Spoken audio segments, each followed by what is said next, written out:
Hi guys, this is your Goldie Gold US. Bisayang dako nga tantong ginod-ginod guys na abot na jud dinhi sa Amerika. Ang daghan nangutana og daghan sa nangutana nga pinahilom ra ba? Meaning silang hunang-hunang anong kabot na sila sa Amerika? Guys, motumog sa dili. Damgo ni na akong Amerika 33 years ago. Kay ang ubang family sad nako na naman sa Judenhi. Daghan mig relatives diri sa Amerika. And so kanang every time nga manguli na sila kanang maganahan labi na akong mga igagaw. Wow, nice kay sila mo English, ana ganiran. Where bitaw kog nag-imagine sa later sa akong life, oh, may tag akong mga anak no kanang inana sad mo English ba or maka-school og international or makadug Australia or US para maka-school. So ingon ana gid siya nga akong mga dream ba. Pero and also I prayed man for better, for better future for me. Yeah, later on sa family. Pero maabot na jud guys if it's for you. Bisan pag unsa ka dugay. So waiting for 22 years I think da sa pag-process. It's worth the wait guys. Kas kana nga part man god nga nagtuo ka nga ikaw lang and then nadala pa gyud ang family. So very grateful no sa mga instruments nga gihatag sa Ginoo.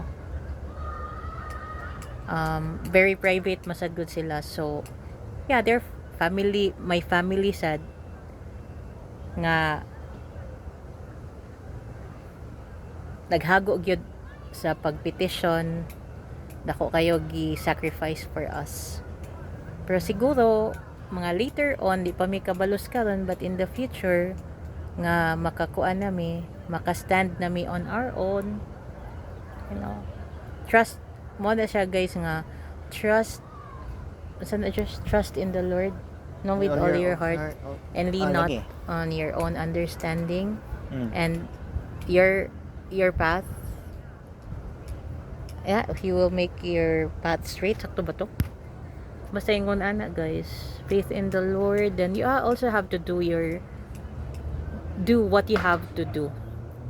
And also kanang patience, you learn patience cause I think the years nga katong mga years nga nang nagdugay ka na stuck, maybe you felt stuck, wala kay ni asenso. So maybe in the beginning sa life nimo hayahay ka, like me, dili man may adunahan, pero easier ang life nako at the beginning of my life. Then later on mura siya nagkalisod, and then may down times na where you can see where makabalog yung kinsa ang mga tao nga tinuod na they were there nga naglisod ka or kanang murag luoy kay kagnaw naman siya moagi yung mo ana guys. So pasalamat ko nga moagi ta ana, like for me moagi mi ana kay ngano nakita nimo kinsa tong mga tinuod nga friends, diba, mga friends, family, relatives, or katulang mobutho lang kay natanaw nila nga ay going naka you're kanang nagtuo sila nga ani man gud ni guys basag makari na kag Amerika magtuo, daghang magtuo nga mga tao nga hayahay ka, then daghan na kayo humot na kay ka sa una baho pa ka sa tae, karon humot na kay ka guys. So I don't really care cause what I care about is my katong mga labi na ang family nga nagtabang namo, katong friends nako, mga true friends nako, mga relatives na wala bitaw may underestimate, like manguna na ba magunsa ka namo gay na guys nga mo na yung bantayan kay mag-judge na tadan mo unsaon ka na nila pag kuan nilang kinabuhi, no, ya og istoryahan sad nga padung kay nguna di pa jud mo tuo nga huy naa ka ana naami ana di jud mo tuo guys kay giunsa makatawa na lang ka, pero Ginoo na lang bahala nila mga tao na. Pero I don't really care, they don't matter to me.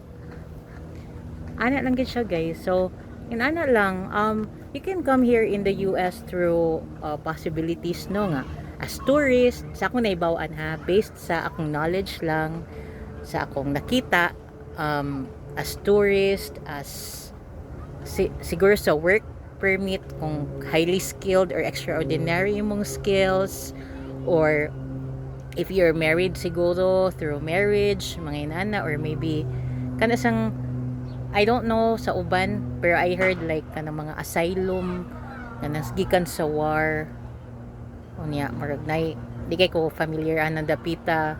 And then kanang sa family petition like sa amua, so that's the reason nganong ako lang ang na-petition, but with the condition, rare man kay na ako ang kuan, kay dugay man ang kanang gikan sa igsuon. So wala kayo siguro na mo up ana, kay nagtuon naman sa gid mi nga wala na.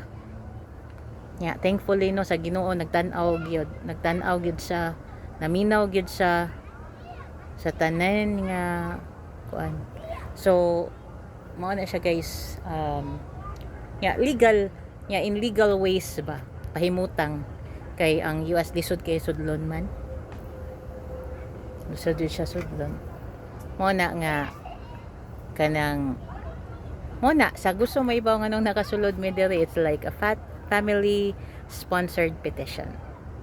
So mo na to siya guys. I hope you have a wonderful day and aim high, keep praying, maningkamot ta nga sa kalisod usahay di ta mawad-an og paglaom. Okay, so God is good, and all the time God is good.